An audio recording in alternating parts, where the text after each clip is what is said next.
first agricultural TV station in the nation. My name is Joshua Isha. Welcome you to yet another interesting episode of the program Back to Farm.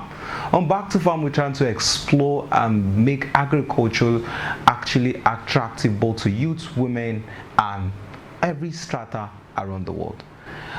And today on this episode of the program, we'll be looking at a very interesting topic of agriculture, which is risk mitigation, that is risk management in agriculture. Farming is risky. Farmers live with risks and make decisions every day that affect their farming operations. Many of the factors that affect the decision that farmers make cannot be predicted with 100% accuracy. Weather conditions change, prices at the time of harvest could drop, hard labor may not be available at peak times, machinery and equipment could break down when most needed, drought, animals might die, and government policy can change overnight. All of these are examples of the risks that farmers face in managing their farm as business. All of these affect their farm productivity. Managing risks is an important part of farming, that its management is concerned for those governments which include these as one of the agricultural policy objectives. On this episode of the program Back to Farm, we present a framework for the analysis of the risk management in agriculture that can be used for the analysis and efficient design of the policy in this area. The principal concept is a holistic approach as opposed to a linear approach. A linear analysis dealing with only a specific source of risks, a specific farmer strategy, or a specific policy measure is likely to lead inefficient policy choices. Risk management should be analyzed as a system in which there is interaction between many elements. These elements have been organized around three axes: the source of risks, farmers, strategies, and government policies. A number of issues and concepts are crucial to understanding of this interaction and must be discussed from all these axes. The conceptual framework and step-by-step illustration presented in this episode of the program Back to Farm. Sit back and take a look.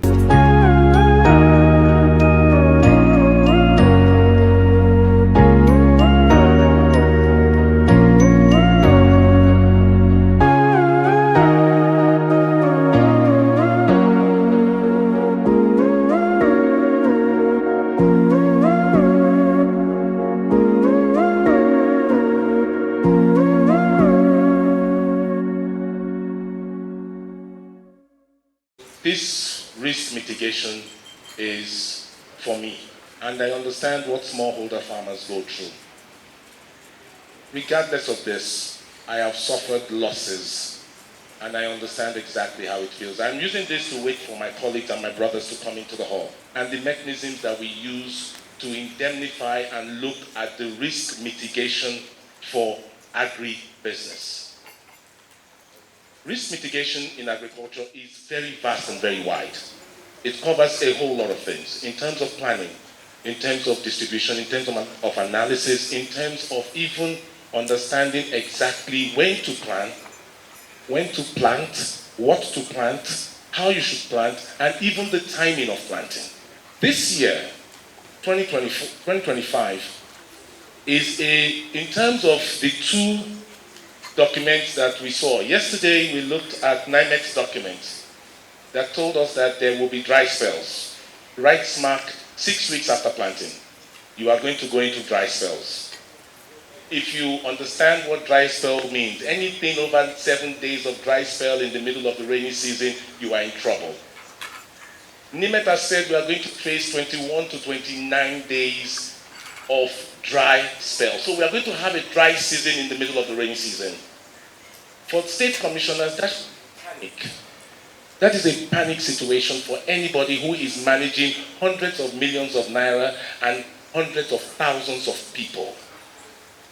If you are going to have, after you've just bought and you have just distributed inputs, you've planted, and there's no water.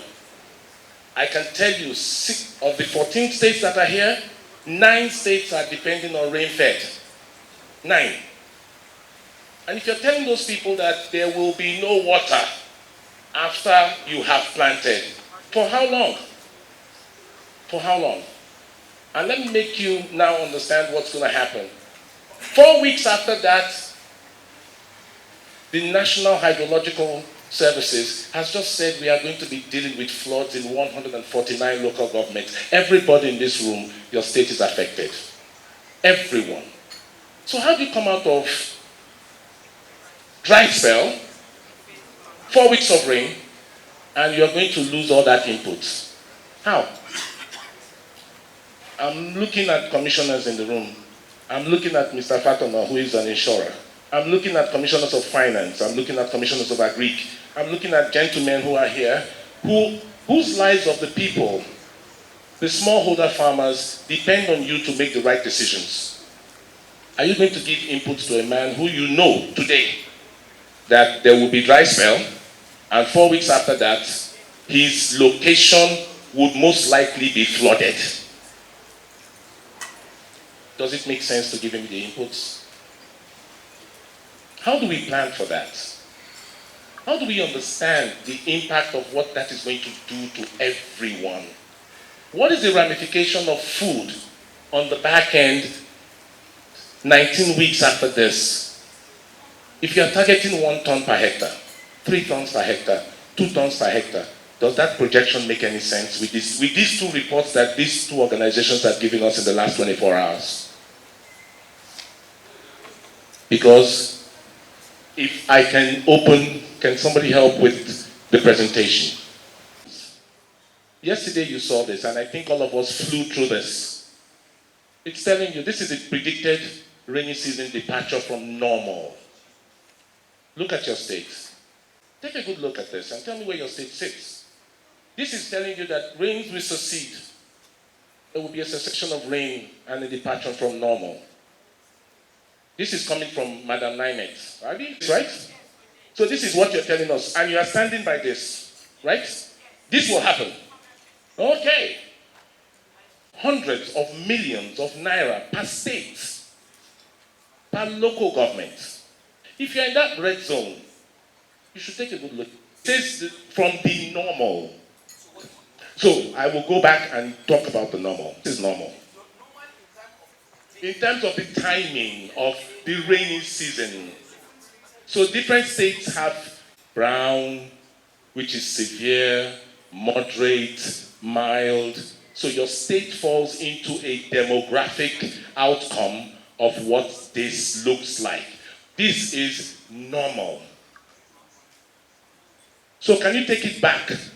This is what NIMET is telling us, that there will be abnormal. To the point where you began to plan for irrigation in the middle of rainy season. What brought your thinking to that point that you decided to say, oh, I need to start planning? How did you arrive at that point where you made that decision to start planning for irrigation in the middle of rainy season? What is supposed to be? The point is taken. You are planning. He's saying that I understand you're planning, but if I ask him, Oga, are you ready? And have you planned and have you taken a look at the risk that you know comes to your state with regards to rain cessation, rain delays, and floods? That is diversifying his interests and not placing everything in one box and not doing the same thing, respecting a different result again. That's mitigating his own risk, sir. And what is coming up is that these are having almost the same timelines right after each other. April, May, June, July, September, of engagement has begun. You are right smack in the middle of your theater engagement if you are a military officer.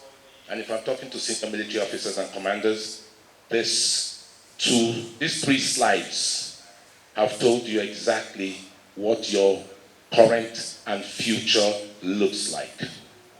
This is what we in this room have to find answers for. And I see commissioners here who are determined who have a plan, who have vision, who are clear in their mind that they need to feed this country, and food security is key to them. So if we are dealing with this, what are the plans that we have? Knowing that this is on us,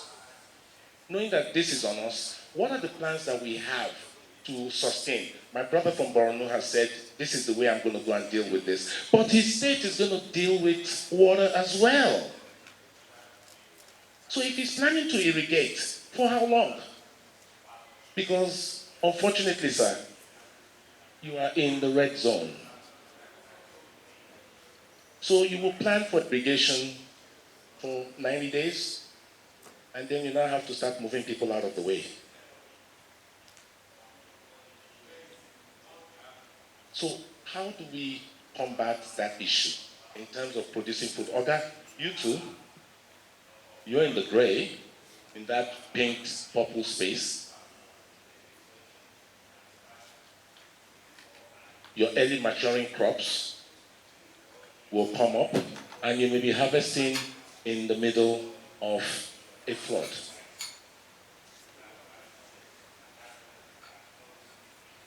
That's our reality, ladies and gentlemen. So, for me, these are the questions that I would like to see some answers. And I want to give it to my brothers from Niger and Plateau. I want you to share with me your thinking of how you have done the past years, and what is your 2025 looking like based on this realization. So you see that, what are the risks your farmers are facing in your state, previous and present? Last year, we were taken by surprise. Okay, especially the dry spells that came. Those of you who know the Wasi belt, there was a real dry spell that dealt with that. I personally lost from my own farm. Okay, so we went early to start looking for these predictions. And so what we are doing now is sensitizing the people, letting them understand that, look, this is the outlook. This is what is going to happen. First of all, so there's the mental alertness by our farmers that yes, we're going to have a reduced rainy season. So in our procurement process, we decided to say we will do early maturing varieties and drought-resistant varieties, because we know if the season becomes shorter, what will happen is flooding. Okay, so we decided to go for it. So practically, those who are sending to us, they want to bring seeds to us. They will say, we want to know which seed. Is it drought resistant? Is it early maturing? And then, in our own little way, we began to harness the ponds, the mining ponds that God has given to us. Okay, we went around to look around. Where are the mining ponds? Can we do some water harvesting? Okay, so when IGOs like NRC came to us, they were looking at what can they do, what interventions can they do. Last week, they launched around that Riom area for the vegetable guys. They launched the water harvesting system. You understand that they have, yes, with the pits, and then you harvest water. So we are looking at multiplying those efforts, you understand, to see how we can harvest water so that we can increase the number of times our farmers can go to this thing. Then one key thing I'm doing is setting an early response team. Okay, an early response team. I've brought out professors from. I told those professors, I said, we are tired of hearing you talk theories. Come, let's do this thing together, so that when we have those kind of spells, we can quickly sit around and make recommendations to His Excellency on how to deal with those this thing. But okay, so that people will begin to take insurance policies for their farms. Okay, and to you see, the problem with insurance is that many people just use religion and say it is well. So it's difficult but we will try, and we will continue to do it.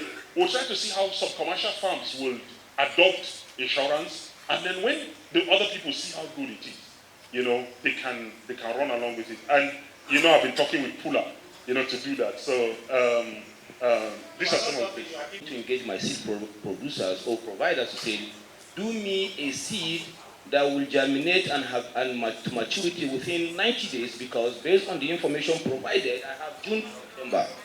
So that will clear, because most of our farmers one. Now that is one of the purpose of extension services. Who will understand? Even the extension service workers may not understand these graphs as I may understood it. As a finance person, I was trying to struggle to know what exactly is early onset in time of months and cessation in time of months. So because that is the only thing that I can understand. Exactly. So if you put it there, I said, oh, based on NEMET prediction, we're only going to have 3 months of wet season, and you can plant and harvest within these 3 months. Patients here will be able to plan with her farmers because she had farm estate, and she said, okay, we are going to start first week or third week of June, and we want to get out of that farm before September ending. And then the alternate support, which Meduguri is working on, will also come into play. Should there be a situation whereby within these 90 days, there is a gap in between, then the Meduguri system will also come to support the process. Now, when we get the flood, what we are doing in Niger State, if the flood will definitely come because there is this short period where there is going to be too much rain. And then there is also the silting of the rivers and mostly of the current. So what we are looking at, like in Niger State, there is Kiga Dam that we are currently working on. This may not happen this season, but we are hoping that we will collect all the excess waters that will come within this period to have it used for other purposes. Should there be an excess water, there is a place where it can actually be, which means that, and then that can actually be used for other purposes, not just within that season, but also afterward. Now, as a finance person, the only other thing that I'm going to look at is the risk factor of how do I mitigate my risk. And I'm glad that everybody is talking about insurance. Now, the insurance is one thing that needs to be re-emphasized. How does this become important to me? Like I said yesterday, I go to my farm and I was lucky to harvest 500 bags of rice. Today they're in my store. I cannot sell today because if I sell today, I'm still selling at loss. And I cannot see any future 30 days where I will sell at profit. And then in the next 30 days, the dry rice will be in the market. And because of that, people were making loss, like the Commissioner of Finance of Niger State. But today, just about 2 hours ago, the President has announced, in fact it is on AIT, that the importation of foreign goods has been banned. And within 30 minutes, rice that was sold 56,000 is now 86,000. About 1 hour ago, I wouldn't know the price right now, the current price as I'm talking to you. So everything is now changing. And for me, I've already called my people at home to purchase some rice for me because I'm going to cultivate the rice. Thank you.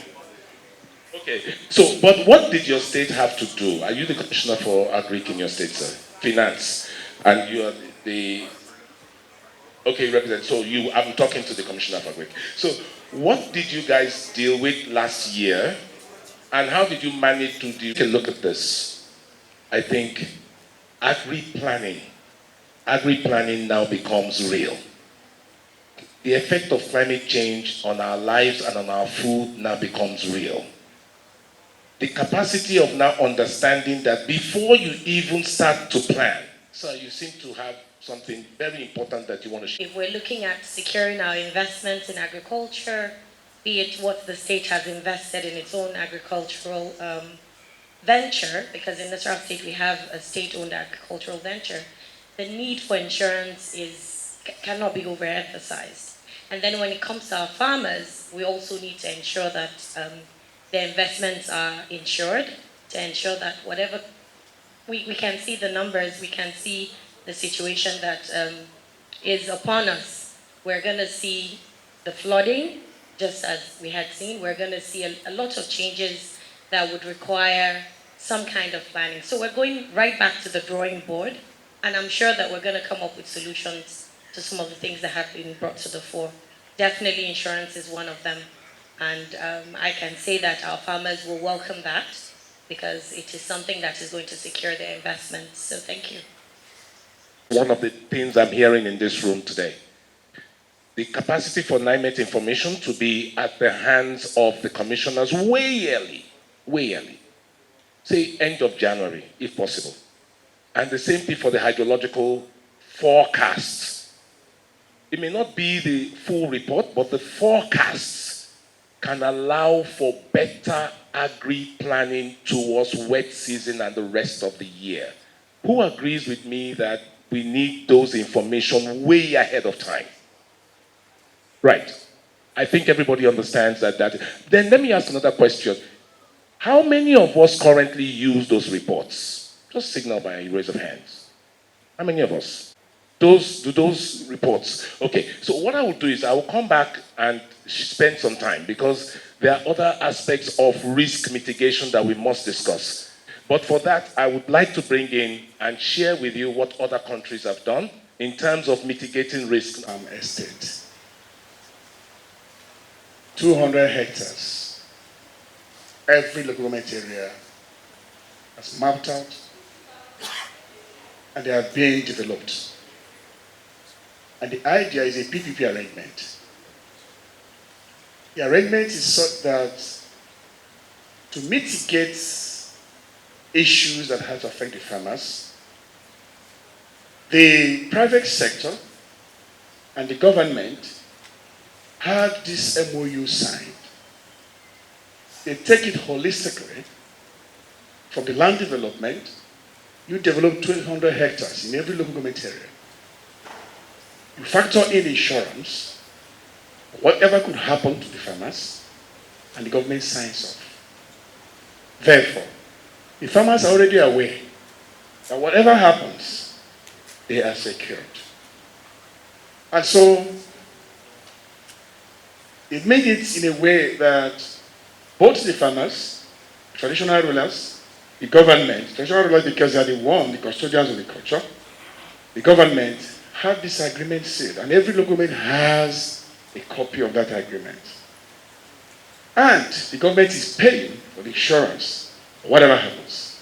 They had Leadway Insurance, they had NAIC in that agreement, and they all had it sealed. I think is a way of mitigating, further further risks that the farmers will enjoy. But I tell you before now, it has not been very easy for farmers and insurance, not just like the inference drawn by a Ebonyi. There are this apathy over insurance. And again, looking at the percentage that we get from NAIC and from all these agri-related insurance firms is equally very scary sometimes. And therefore, farmers advocate for something not more than just a unit. Just one unit. If we need to really encourage them. But I think that's what we did in this state. We did a very, serious negotiation with the partners before they now came to a figure, which I will not mention here, on how they will, help us carry out the insurance scheme thing. Thank you. Many thanks for staying with us on this episode of the program Back to Farm. The program has been torchlighting, or rather sharing more light on risk mitigation in agriculture. While farmers have always faced risks, farming has over the years, as a result of market liberalization and globalization, become increasingly risky. Smallholders farmers have become especially vulnerable. A casual approach to farming event, it is for household food consumption, is no longer viable. Farmers need to acquire more professional skills, not only in basic production, but also in farm business management. Among these are risk management, skills. Skillful farmers and other business people generally do not become involved in risky situations unless there is a chance of making money. Higher profits are usually linked with higher risks. These risky but potentially profitable situations need to be managed as carefully as possible. Good risk management involves anticipating potential problems and planning to reduce their detrimental effect.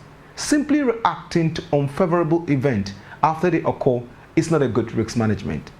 In order to succeed, farmers need to generate more profit and become competitive. They must have a good understanding of farming environment and be skilled at managing risks. By dealing with risks more effectively, better farming opportunities as extension workers can help farmers improve their risk management skills. They can help farmers reorganize and understand their problems and assist them in making better farm management decisions. On that note, we come to the end of this episode of the program Back to Farm, where we actually told you, or rather took you as far as we could on risk mitigation, better still known as risk management. On behalf of the crew members who made it possible, Miracle on the camera, and of course Buba as well in the MCR, my name remains Joshua Isha, your farm guy, any day, anytime. Bye for now.